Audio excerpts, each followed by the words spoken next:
Hey party people, I'm Captain Zeus and welcome back to BP Fun. In today's video, I'm going to be kind of going over some more Blade news that I'm sure some of you guys are probably just annoyed that there's just so much bad news around this movie and that I'm reporting on it. But honestly, I'm really passionate about the upcoming project and I loved the OG movies. You know, there's a lot of potential here. Mahershala Ali, fantastic actor. And the reason why I'm going through with this video is the Hollywood Reporter came out with an article about a couple of days ago, going over some of the issues that this movie is currently still going through. Don't forget to like and subscribe for more news and nerdy content just like this, and click the bell to be notified when we post another Blade video or just Marvel news video. I do have two coming out sometime this week, possibly tomorrow, and we do for DC as well, for Star Wars and anime as well. Now, again, I'm going to be reading this like straight from the article and then kind of give up my thoughts afterwards, but the latest setback that I've previously reported on occurred within the recent weeks, featuring the loss of Yann Damage, who was the second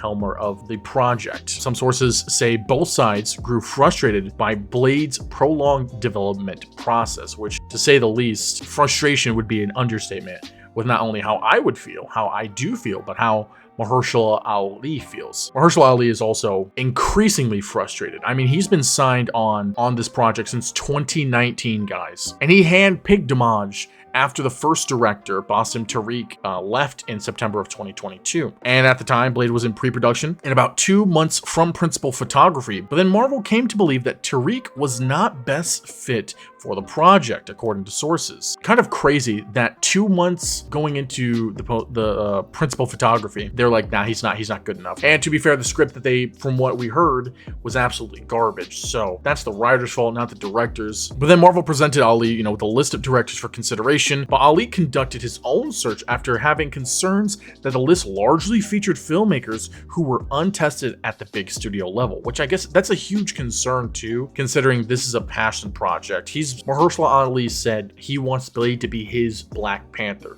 As soon as he saw Black Panther, he called Marvel and said, I want to make Blade. To imagine that they're giving him directors that don't have any expertise in doing anything in that sort is concerning as well. Ali at times has exercised an inordinate amount of influence over the project in a way few other actors have on Marvel movies. Part of it stems from Blade's inception, which began, like I said, with Ali calling the studio after his work on Green Book, saying he wanted to make Blade. Now, Damage's Blade was batting its wings toward a shoot starting in May of 2023 and hired yet another writer, the True Detective creator Nick Pizzolatto, also an Ali pick, to bring the script over the finish line. Now, if you haven't seen True Detective, it is a fantastic show, one of my favorites. He not only created it, but he directed several episodes and wrote the first 3 seasons of the show, and he worked with Ali on the 3rd season, so it makes sense that Ali would pick him here. But it was all for naught, as the writer strikes, then the actor strikes, shut the movie down. But unlike several other Marvel projects that were shut down and then restarted, including Deadpool and Wolverine and Thunderbolts, Blade instead let more of its actors go, Delroy Lindo and Aaron Pierre among them, and went through more writers. Marvel hired Michael Green in November, and right after Damage left, go-to Marvel writer Eric Pearson, who had pleased the studio with recent works on Thunderbolts and Fantastic Four, jumped in. I'm not gonna lie, it is a little bit concerning that the casting for not only the writers but the director was really good. They had a really good setup here, and then Marvel let them go and then hired their in-group people. Ali's attorney, Shelby Weiser, told The Hollywood Reporter in a recent interview that the deal was in 2019 and they still haven't shot it, which is pretty much the craziest thing in my professional career, and I think it's the craziest thing in anyone's career. The fact that it's been 5 years. This project has been under development for 5 years and they haven't even shot it yet. On top of last year's strikes, Blade was a victim of pandemic delays and Disney's full steam ahead pivot to streaming, which forced Marvel to overproduce and overdevelop its slate. There wasn't enough attention paid to it. It really was a casualty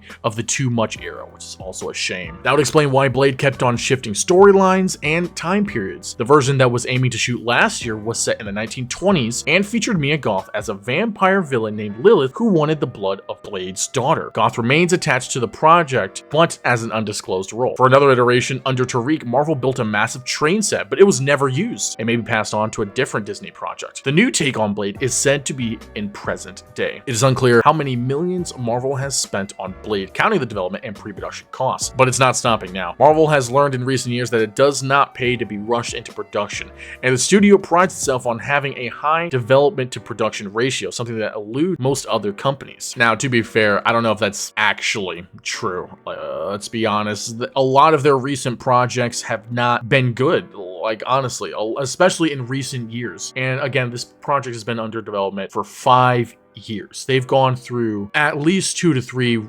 directors, at least 2 to 3 writers. They've already let go some really good actors, and they have actors who are now starring into a role that isn't even there yet. They're still writing the film, by the way. The film is still being written because they just can't seem to just figure it out. The first version of the film, I'm not gonna lie, was garbage. It was not what Blade should have been, and I'm glad that they decided to redo it all. But ever since last year, things have just gotten worse. They had the perfect setup with the writing and the directing line up there, and then Marvel comes in and scraps it. It makes no sense why this is happening here. And if I was Ali, I would be livid. But again, this is straight from the Hollywood Reporter's article. I'll have it linked below if you guys want to take a look and read it yourself. But what do you guys think about Blade? Like, what do you think about the MCU's future for Blade's character? He was technically first introduced in the Eternals movie at the end credit scene with Black Knight. There's been teases of him to be forming the Midnight Suns, and that project supposedly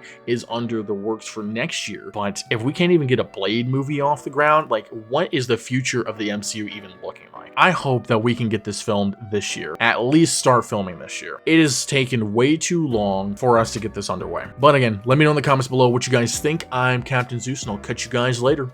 See ya.